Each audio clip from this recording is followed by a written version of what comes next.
우리 오늘의 말씀의 제목은 고난도 은혜다라는 제목을 가지고 함께 말씀을 나누도록 하겠습니다. 우리 사랑하는 성도 여러분, 우리가 살아가다 보면 좀 이런 질문들을 알면서도 할 때가 있습니다. 특별히 누구보다 말씀대로 잘 살아가는 사람들이 이런 질문들을 참 많이 하는 것 같아요. 그것이 어떤 질문이냐면, 왜 자꾸 나에게 고난이 올까? 나는 열심히 살아간다고 생각하고 나는 믿음대로 살아간다라고 생각을 하는데, 그렇게 되면 좀 고난이 오지 않고 평안이 오고 기쁨이 와야 되는 것 같은데, 내 안에 이렇게 자꾸 고난이 올 때가 있고 점점 내 삶이 좀 더 어려워지는 그런 경험들을 하면서 왜 자꾸 나는 이렇게 어려워질까라는 생각을 하거나 질문을 합니다. 근데 이러한 질문들은 사실 믿음이 없어서 질문하는 것이 아니에요. 오히려 믿음 있는 사람들이 이런 질문들을 합니다. 왜냐하면 하나님의 선하심을 믿기 때문에 그래요. 하나님께서 우리의 삶을 붙들어주고 계신다라는 사실, 그리고 하나님이 나를 사랑한다는 사실을 알기 때문에 고난이 사실 더 이해가 되지 않는 부분이기도 합니다. 특히 우리가 말씀대로 살려고 할 때 더 어려움이 생길 때가 있어요. 정말로 내가 말씀을 지키려고 열심히 했는데 사람과의 관계가 불편해질 때도 있습니다. 그리고 열심대로 하나님이 말씀하신 지혜대로 그렇게 행동을 했는데 상황이 더 악화될 때도 있습니다. 그러면 이럴 때 우리의 마음에는 이런 질문이 자꾸 생겨요. 내가 지금 하고 있는 게 잘하고 있는 건가? 혹시 내가 지금 잘못하고 있는 것은 아닌가? 그래서 이런 일들이 벌어지는 것은 아닌가? 이런 질문들을 하게 됩니다. 사실 이런 질문들 앞에 오늘 이 본문이 우리에게 답을 주고 있어요. 우리가 이러한 상황 속에서 어떻게 이것을 우리가 받아들이고 해석해야 되는지를 우리 오늘 말씀을 통해서 같이 함께 살펴보려고 합니다. 여러분, 빌립보 교회 성도들은 예수님을 믿기 때문에 사실 어려움을 많이 겪었어요. 복음 때문에 이들은 압박을 당하기도 하고 박해도 당합니다. 그러니까 세상과 다른 길을 걸어가기 때문에 계속 불편함도 생기고 계속 충돌이 일어나는 그런 경험을 겪고 있었습니다. 그런데 바울이 이들에게 이렇게 얘기를 해요. 고난은 은혜다. 저는 오늘 이 말씀을 가지고 특히 세 가지를 살펴보려고 합니다.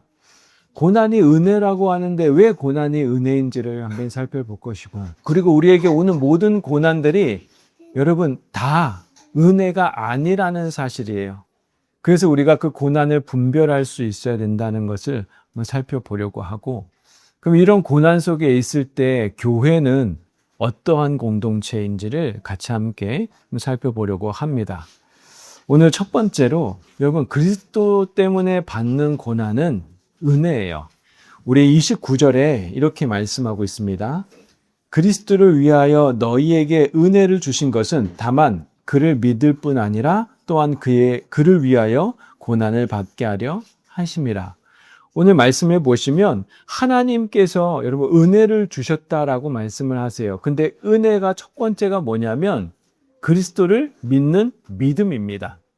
그렇기 때문에 우리가 예수를 믿는다라는 것은 내가 의지적으로 믿는 것처럼, 그리고 내가 이해돼서, 그리고 내 마음에 감동이 와서 우리가 믿는 것처럼 생각을 하지만 실제로 믿음은 하나님이 주고 계시는 거예요.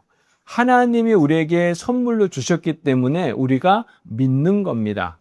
그런데 여기서 끝나지 않고 사도 바울은 이 빌립보 교회한테 이렇게 얘기해요. 또한 그를 위하여 고난도 받게 한다라고 말씀을 하고 있어요. 그러니까 하나님이 주신 은혜가 믿음뿐만 아니라 고난도 은혜다라고 지금 이야기를 하고 있는 겁니다.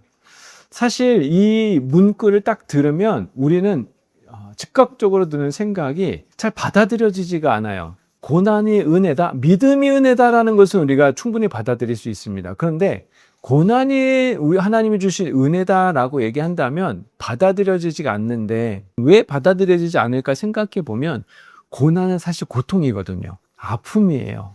여러분, 어떠한 사람도 아픔을 좋아하는 사람은 없어요. 만약 고난이 좋고 아픔이 좋다라고 하는 사람은 그 사람은 병원에 가봐야 되는 거예요. 그거는 보편적인 것입니다. 그렇기 때문에 고난이 은혜다라는 것이 쉽게 받아들여지지가 않아요. 그러면 왜 고난이 은혜가 될 것인가? 먼저 바울이 말하는 고난은 우리에게 오는 모든 고난을 뜻하지 않습니다.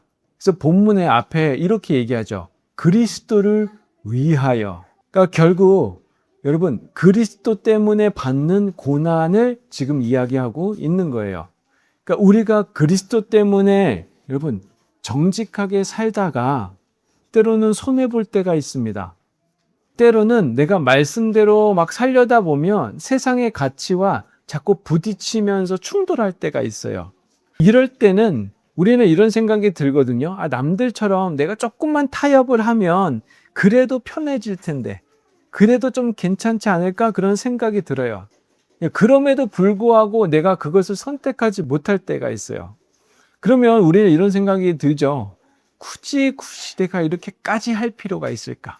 많은 그리스도인들이 이렇게까지 하지 않는데 내가 이렇게까지 나아가고 이렇게까지 선택할 필요가 있을까라는 생각을 합니다.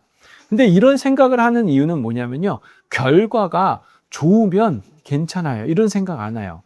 근데 결과가 별로 좋지 않아요. 그러니까 이런 생각을 우리가 하게 된다는 거예요. 그런데 여러분, 이러한 고난이 은혜라는 겁니다. 왜냐하면 이것을 통해서 내가 누구인지를 정확하게 나타나기 때문에 그래요. 내가 그리스도 때문에 받는 고난을 통해서 나타나는 현상은, 모양은 뭐냐면, 이 사람이 지금 그리스도 안에 속해 있다라는 것을 실제로 드러나게 됩니다. 우리는 예수님을 믿습니다. 나는 예수님의 백성입니다. 나는 하나님의 자녀입니다. 라고 우리는 말을 하지만 실제로 내가 예수님을 따라갈 때, 예수님 때문에 고난을 받았을 때, 이 사람이 진짜 하나님에 속한 사람이구나. 이 사람이 진짜 하나님의 말씀대로 살아가는 하나님의 자녀라는 것이 확연히 드러납니다. 여러분, 예수님께서 고난을 갔을 때는 그분이 누구인지를 사실 누군지 몰랐어요. 그런데 나중에 그 고난이 어떤 의미인지를 우리가 알았을 때, 이분이 진짜 구원자이시구나 라는 것을 안 것처럼 우리가 예수님 때문에 그 고난을 당하는 그 길이 당장은 이게 무언가라고 할 수 있을지 모르겠지만 실제로는 그것을 통해서 이 사람이 정말로 내가 정말로 하나님의 백성이구나, 하나님의 자녀라는 것을 확실히 알 수 있는 그런 시간이 되기 때문에 여러분 이것이 은혜라는 겁니다. 기분이 좋아서 우리가 고통이 없어서 은혜라고 말하는 것이 아니에요. 고난 속에서 진짜 내가 누군지를 볼 수 있어요. 내 실체를 볼 수 있습니다. 빌립보 성도들이 딱 이 길 위에 서 있었어요. 예수님 때문에 압박을 받고 있었고요. 세상과 충돌 속에 있었습니다. 그때 바울이 이렇게 얘기하는 거예요. 너희가 지금 복음 때문에 고난을 받는 것은 하나님이 너를 버리신 것도 아니고 너를 지키지 않는 것도 아니다. 오히려 너희가 그리스도에게 속해 있기 때문에 지금 너희가 그런 고난을 받고 있는 거다라고 이야기를 하고 있는 것입니다. 만약에 여러분 빌립보 교인들이 세상과 똑같은 방향으로 살았다면 고난을 받을 이유가 없어요. 불편해질 이유도 없습니다. 그러나 그들이 복음 편에 서 있었기 때문에 그것 때문에 고난이 찾아오게 된 거예요. 여러분 이렇게 우리가 그리스도 때문에 고난을 받으면 열매가 핍박이고 박해고 어려움이잖아요. 이러한 상황 속에서 우리가 내가 굳이 이렇게까지 할 필요가 있었을까라고 우리는 그것을 해석하고 반응해야 될 것이 아니라 오늘 베드로가 얘기한 것처럼 반응해 줘야 된다는 거예요. 베드로가 이렇게 얘기합니다. 만일 그리스도인으로 고난을 받으면 부끄러워하지 말고 도리어 그의 이름으로 하나님께 영광을 돌리라. 이런 베드로는 예수님 때문에 고난을 받는다는 것은 부끄러워하지 말라라고 이야기를 하고 있어요. 이것이 하나님께 영광을 돌리는 일이라고 지금 우리에게 말씀을 하고 있다는 겁니다. 베드로입니다. 네, 베드로입니다. 베드로 전서에 나오는 말입니다. 네, 제 아내가 바울이라고 자꾸 저한테 얘기해 주셔서 베드로 전서 4장이 나오는 말씀입니다. 네, 너가 정말 그리스도인이라는 사실은 무엇을 통해서 보게 되냐면 단순히 착한 일에서, 단순히 좋은 일에서만 뿐만 아니라 너가 그리스도 때문에 고난을 받고 있는 그 모습을 통해서 너가 정말 하나님의 백성이라는 사실임을 증명하기 때문에 오히려 그것을 통해서 부끄러워하지 않고 이렇게까지 해야 되냐라는 생각을 하지 말고 오히려 이게 하나님의 영광이 드러나는 일이기 때문에 너는 오히려 그것을 통해서 하나님께 영광을 돌리라라고 지금 이야기를 하고 있는 겁니다. 여러분, 초대교회 성도들이 그렇게 살았어요. 주후 111년경에 로마 총독이었던 플리니우스라는 사람이 황제에게 이제 편지를 보내는 그런 스포신이 있습니다. 당시 그곳에서 그리스도인들이 고발되었고 이제 재판을 이제 넘겨졌어요. 실제로 있었던 일입니다. 그런데 그 총독의 고민이 생겼어요. 이 그리스도인들을 재판을 해야 되고 판결을 해야 되는데 어떠한 기준으로 판결해야 될지를 잘 몰랐던 거예요. 그래서 이렇게 얘기합니다. 판결해야 되는데 그냥 그리스도인이라는 이름 자체를 처벌해야 되는지 아니면 이들이 실제로 악행을 저질렀을 때만 처벌해야 되는가를 그 황제에게 묻습니다. 그러면서 그가 그리스도인을 조사한 내용을 문서에 담아놨어요. 그가 이렇게 기록하고 있습니다. 그들은 정해진 날 해 뜨기 전에 모여 그리스도께서 신께 하듯 서로 번갈아 가며 찬가를 불렀습니다.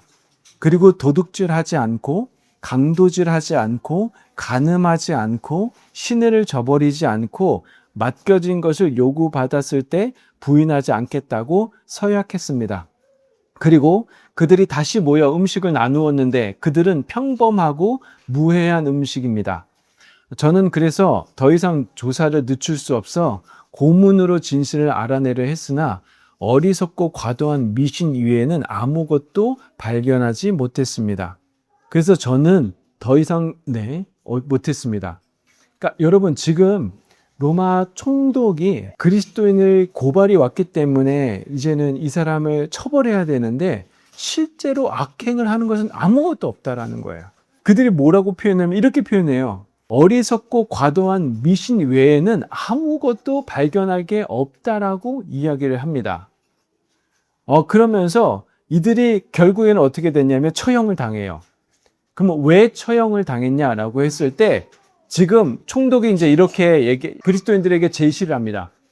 너가 그리스도인이냐라고 물어봤을 때 내가 3번을 물어볼 거야. 그런데 만약에 부인하지 않으면 너희들은 처벌을 받겠다라고 얘기합니다. 처형을 당한다고 얘기해요. 왜냐하면 고집 때문에. 그 고집도 악행이라는 거예요. 그래서 여기서 부인한 그리스도인들도 있었었고 부인하지 않는 그리스도인들도 있었어요. 그러니까 결국에는 이들이 부인하지 않는 사람은 예수님이 나의 주인이라는 것을 확실했기 때문에 여러분 거기서 부인해도 괜찮아요. 저 예수님을 난 믿지 않습니다 하고서 다시 예수님을 믿을 수도 있어요. 그런데 그들은 그렇게 하지 않아요. 그리고 그들이 뭔가 악행을 했기 때문에 처형을 당한 것도 아닙니다. 그리스도라는 그 이름 때문에 그분이 나의 주인이라는 그 믿음 때문에 그들이 처형을 당했다라는 거예요. 이렇게 그리스도 때문에 세상의 방식대로 우리가 살아가지 않을 때 이러한 우리의 어려움이 있을 때 부끄러운 일이 아니라는 겁니다. 이것은 이 사람들이 그리스도에 속한 사람이라는 증거예요. 하나님의 백성이라는 사실이 실제로 이들의 삶 속에서 드러나는 자리라는 것입니다. 세상은 그 길을 어리석다라고 얘기할 거예요. 조금만 이렇게 양보하면 되지 않을까라고 이야기할 겁니다. 그러나 하나님은 그 길을 영광스럽게 보신다라는 겁니다. 여러분, 그래서 예수님 때문에 고난을 받는 고난은 은혜가 되는 겁니다. 오히려 이것을 통해서 그리스도가 드러나고 하나님이 누구신지를 밝히 보여지는 그런 역사들이 일어난다라는 거예요. 근데 만약 우리가 그리스도를 위해서 여러분 살지 못한다면 우리가 그리스도 때문에 겪는 고난은 우리에게는 손해가 될 수 있고 우리에게는 억울함만 남을 수밖에 없게 된다라는 거예요. 근데 내가 그리스도 때문에 했던 모든 것들이 여러분 때로는 그냥 표면적으로는 손해인 것 같고 억울한 것처럼 보이지만 실제로는 하나님께는 그것이 영광으로 올려진다라는 거예요. 그래서 부끄러워할 필요도 없고 내가 잘못됐다라고 생각할 필요도 없고 내가 여러분 실패했다라고 우리가 해석할 필요도 없다라는 것입니다. 저는 부모가 됨으로 인해서 사실 하나님에 대한 생각을 참 많이 이해하게 되었어요. 가만히 생각해 봤습니다. 우리 아이가 영광스럽게 되기 위해서 내가 열심히 섬기고 때로는 내 자유를 내려놓고 내 물질을 내려놓고 우리 아이에게 막 잘 퍼부었어요. 그러면 내가 아이 때문에 그러니까 그거를 통해서 아이가 영광스럽게 되었을 때, 잘 되었을 때 우리는 내가 했던 시간들, 내가 드렸던 물질들, 내가 하지 못했던 것들을 손해나 억울함이라고 생각하지 않아요.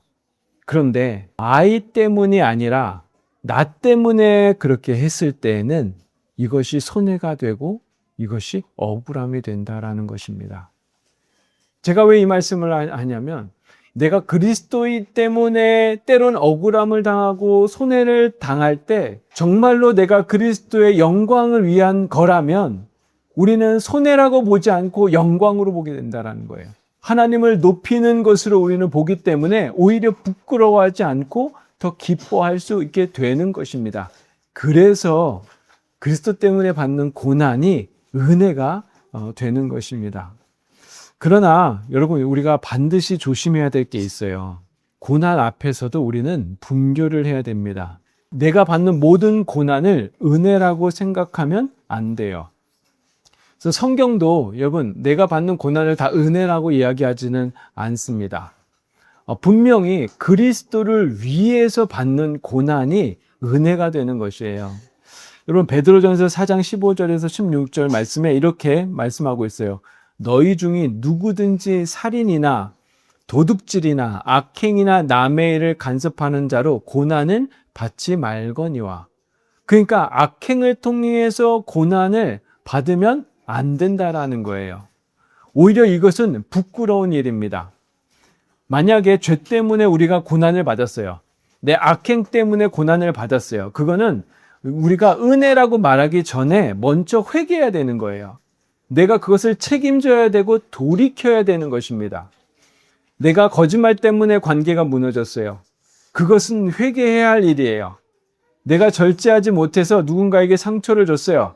그것은 내가 책임져야 되는 일입니다. 내가 게으르거나 무책임해서 어려움을 겪고 있다면 그것은 돌이켜야 되는 것이지 이것이 은혜가 아니라는 사실입니다. 그런데 우리는 때때로 내가 해야 될 책임을 영적인 말로 덮을 때가 있어요. 내가 잘못했음에도 불구하고 잘못으로 인해서 나타난 결과를 그래 하나님이 나를 연관하시는 것 같아. 그래 사단이 나를 유혹하는 것 같아. 내가 믿음으로 살려고 하니까 자꾸 이런 일이 생기는 거야. 물론 정말 그럴 때도 있습니다. 그러나 우리가 무언가를 고난을 보고 우리가 무언가를 안 좋은 일이 생겼을 때는 여러분 반드시 우리가 정말로 내가 예수님 때문에 그런 일들이 벌어진 것인지 아니면 실제로 내가 죄 때문에 그런 일이 벌어진 것인지를 우리는 끊임없이 생각해야 하고 그것을 분별할 수 있어야 된다라는 거예요. 여러분 회개할 일을 단순히 고난을 견디기만 하면 이 사람은 더욱더 완고해질 거예요. 강팍해질 겁니다. 그러나 반대로 견뎌야 될 고난을 죄책감으로 해석해버리면 이 사람의 신앙은 무너질 수밖에 없게 될 거예요. 그러니까 이것을 우리는 분별할 수 있게 돼야 됩니다. 그러면 여러분 우리가 견뎌야 될 고난들이 뭐가 있을까? 말씀대로 살기 위해서 감당해야 하는 고난들이 뭐가 있을까? 성도들, 물론 우리는 매일같이 사실 이런 갈등 속에서 살아가고 있어요. 내가 이걸 정직하게 말하면 손해볼 것을 알면서도 진실을 말해야 되냐, 아니면 거짓말을 해야 되는가? 미워하고 싶은데 말씀 때문에 용서를 해야 하는 걸 압니다. 그러면 우리는 또 갈등을 하죠. 내가 이것을 용서를 해야 되는가, 용서를 하지 말아야 되는가? 내가 편하게 살고 싶은데 내가 예배와 믿음을 지키기 위해서 불편하지만 내가 이 자리를 나와야 되는가, 나와야 되지 않는가? 사실 우리 아이가 세상에서 승리하기를 원하거든요. 세상에서의 경쟁에서 이기기를 원하거든요. 그러면 그러할 때에 내가 세상의 기준으로 자녀를 키우고 싶은 마음이 있어요. 그럼 또 갈등이 생기죠. 내가 말씀대로 이것을 기준으로 내가 붙들면서 살아가야 되는가, 아니면 세상의 기준으로 내가 붙들면서 살아가야 되는가.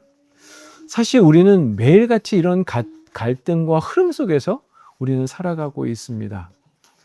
이러다가 우리가 때로는 이러다가 우리 아이가 뒤처지진 않을까, 이러다가 우리가 불안해하지는 우리 아이들 때문에 내가 불안해하기도 합니다. 괜히 나만 어렵게 그렇게 사는 것처럼 우리가 느껴지기도 해요. 그런데 여러분, 바로 이 자리가 우리가 누군지를 보여주는 자리예요. 이때 내가 정말로 누구인지, 내가 어디에 속해 있는지, 내가 무엇 때문에 이런 선택을 하는지를 우리가 볼 수 있는 자리라는 것입니다. 그렇기 때문에 여러분, 먼저 고난 앞에 먼저 여러분들이 분별할 수 있어야 돼요. 만약에 내가 봤을 때 회개할 고난이라면 회개하시기를 바랍니다. 내가 책임져야 될 고난이라면 책임을 지셔야 돼요. 도망가거나 회피하지 마시기 바랍니다. 도망가고 회피하면, 핑계대면 우리는 더 강팍해져요. 우리는 더 견고해집니다. 돌이킬 때 여러분들이 돌이키셔야 된다는 거예요. 그러나 정말로 내가 그리스도 때문에 받는 고난이라면 여러분들이 부끄러워하지 않으셨으면 좋겠어요. 그 결과가 내가 생각했던 방식대로 이루어지지 않아도 여러분들이 말씀 때문에 살았기 때문에 겪는 손해라면 낙심하지 않으셨으면 좋겠어요. 오히려 믿음 때문에 내가 지켰기 때문에 오히려 그 불편함이 내 실패로 여러분의 삶을 해석하지 않으셨으면 좋겠습니다. 이것은 여러분들이 잘못 가고 있는 것이 아니라 여러분들이 그리스도인이기 때문에 겪는 그런 고난임을 여러분들이 믿음으로 받으시기를 부탁드립니다. 그런데 여기서 우리가 한 가지 더 기억해야 될 게 있어요. 그리스도 때문에 받는 고난이 혼자만의 영역이 아니라는 거예요. 우리는 자꾸 우리 안에 고난이 찾아오면요, 자꾸 혼자 하려고 해요. 혼자 숨으려고 합니다. 바울은 여러분 그들에게 너희들의 고난이 너희뿐만 아니라 사실 나와 같은 문제다라고 오늘 말씀을 통해서 이야기하고 있습니다. 그래서 말씀에 이렇게 얘기합니다. 너희에게도 그와 같은 싸움이 있으니 너희가 내 안에서 본 바요, 이제도 내 안에서 듣는 바라. 그러면 지금 여기서 말하는 싸움은 믿음을 지키기 위한 싸움을 이야기하고 있는 거예요. 그러니까 지금 바울은 빌립보 성도들에게 너희들에게도 같은 싸움이 있다. 그런데 나도 그 싸움을 하고 있다. 나는 지금 감옥에 갇혀 있고 내가 지금 죽음 앞에 서 있는 거 너도 그걸 들었고 봤다. 그런데 너희들도 지금 그러한 박해 속, 그러한 어려움 속에 있다는 것을 내가 알고 있다라고 이야기를 합니다. 그러면서 이것을 하나로 묶는 거예요. 그러니까 너희의 싸움이 너희의 싸움만 있는 것이 아니고 나의 싸움이 나의 고난만 있는 것이 아니라 지금 같이 그 고난을 함께 하고 있다는 것을 보여주고 있는 것입니다. 이것이 여러분 교회의 정체성이에요. 교회는 아무 문제 없는 사람들이 오는 것이 아닙니다. 그렇다고 강한 사람들만 오는 것이 아니에요. 교회는요, 그리스도를 붙들면서 같이 싸움을 감당하는 사람들이 모인 공동체라는 것입니다. 어떤 성도는 가정 안에서 여러분 믿음을 지키기 위해서 싸우고 있어요. 그럼 어떤 성도들은 직장에서 정직하게 살려고 싸우고 있습니다. 어떤 성도들은 자녀를 정말 하나님 말씀대로 살아내게 하기 위해서 그 안에서 세상과 갈등하면서 싸우고 있어요. 어떤 성도들은요, 물질 앞에서 내가 하나님께 신뢰하기 위해서 끊임없이 싸우고 있습니다. 어떤 성도들은 상처 속에서 용서하기 위해서 싸우고 있고, 어떤 성도들은 마음의 낙심 속에서도 다시 내가 예배 자리에 나오기 위해서 싸우고 있다는 거예요. 모양은 다 달라요. 그러나 본질은 같대요. 모두 다 그리스도 때문에 여러분 싸우고 있다는 거예요. 그리스도에게 내가 속해 있기 때문에 많은 사람들이 그렇게 각기 다양한 모양으로 끊임없이 그 고난 속에서 싸우고 있다는 겁니다. 그러므로 여러분, 교회는 성도의 고난을 너무 쉽게 판단하지 않으셨으면 좋겠어요. 왜 저것밖에 못하지? 왜 저것밖에 안 되지? 여러분, 이렇게 사실은 우리는 말해서는 안 돼요. 왜냐하면 그 사람은 지금 엄청나게 싸우고 있는 거거든요. 엄청나게 하나님을 붙들기도 하고 때로는 내 마음을 붙들기도 하면서 그 갈등 속에서 정말로 여러분 폭풍 속에서 그들이 살아가고 있어요. 우리는 그 사람의 마음을 다 알지 못합니다. 그 사람의 고난을 우리는 다 알 수가 없어요. 겉으로만 보면 이렇게 할 수 있을 것, 저렇게 할 수 있을 것처럼 보이지만 그 사람이 정말 하나님을 믿는다면 그 사람은 끊임없이 그 안에서 싸우고 있다는 거예요. 그래서 교회는 여러분 누군가를 판단하는 공동체가 되어서는 안 돼요. 함께 싸워가는 공동체가 되어야 되는 겁니다. 물론 여러분의 고난을 모든 사람들에게 말할 필요는 없습니다. 그러나 적어도 우리가 믿음의 공동체 안에 있다면 기도를 요청할 수는 있어야 된다라는 거예요. 힘들다고 말할 수 있는 공동체는 되어야 한다라는 겁니다. 그래야지 함께 기도하고 함께 울어주고 함께 붙들어줄 수 있게 되는 거예요. 그것이 교회예요. 여러분 혼자 가지고 있다면 굳이 여러분 교회에 나올 필요가 무엇이 있습니까? 혼자 유튜브로 예배를 드리면 돼요. 혼자 신앙생활을 하면 됩니다. 그런데 굳이 힘들게 이 자리까지 나와서 예배드리고 그냥 혼자서의 모든 신앙생활을 하는 것은 하나님이 원하시지도 않고 하나님이 그렇게 교회를 세우지도 않으셨다라는 거예요. 그래서 여러분들이 누군가에게 힘들면 기도 제목을 요청하세요. 말씀하세요. 같이 싸워달라고. 내가 이러한 갈등 속에 있고 이러한 힘들 속에 있을 때 너는 왜 그것밖에 못해? 라고 정답을 내는 것이 아니라 그 사람이 지금 싸우고 있다는 것은 정답을 알아요. 아는데 안 되기 때문에 그렇게 싸우고 있는 거거든요. 그러면 같이 기도해 줄 수 있고 같이 싸워줄 수 있는 저와 여러분이 되시기를 진심으로 바랍니다. 저는 청라예수가족교회가 그렇게 되기를 바랍니다. 누군가 고난 가운데 있을 때 쉽게 판단하기보다는 누군가 그 믿음을 지켜내려고 했을 때 오히려 그 사람을 붙들어주고 믿음의 길을 걸어갈 수 있도록 우리가 같이 손잡아주고 이끌어주고 인도해주고 그래서 우리가 더욱더 하나님 때문에 고난을 선택하고 그것이 부끄러운 것이 아니고 그것이 영광됨을 같이 함께 누리는 그런 은혜가 있기를 진심으로 바랍니다. 그렇게 우리가 그리스도 안으로 이끌어가는 교회가 되기를 진심으로 바랍니다. 여러분, 교회는 혼자 싸우는 것이 아니에요. 같이 복음 안에서 같이 주님을 보고 또 같은 싸움을 함께 감당하는 공동체가 교회입니다. 그것이 저가 되었으면 좋겠고 여러분이 되셨으면 좋겠습니다. 오늘 말씀을 생각하면서 같이 함께 마무리를 하려고 합니다. 여러분, 우리가 겪는 고난은 때로는 나의 악행 때문에, 나의 죄 때문에 받는 고난일 수가 있습니다. 그것은 여러분, 우리가 회개의 자리로 가야 되는 것이고, 그런데 내가 예수님 때문에 받는 고난이 있다면 그것은 여러분이 영광의 자리에 있음을 여러분들이 기억하시면서 죄책감으로 여러분들이 그 자리에 서지 마시고 믿음으로 저는 서는 저와 여러분이 되시기를 바랍니다. 그럴 때 하나님께서 우리를 영광스럽게 우리를 자라나게 하실 겁니다.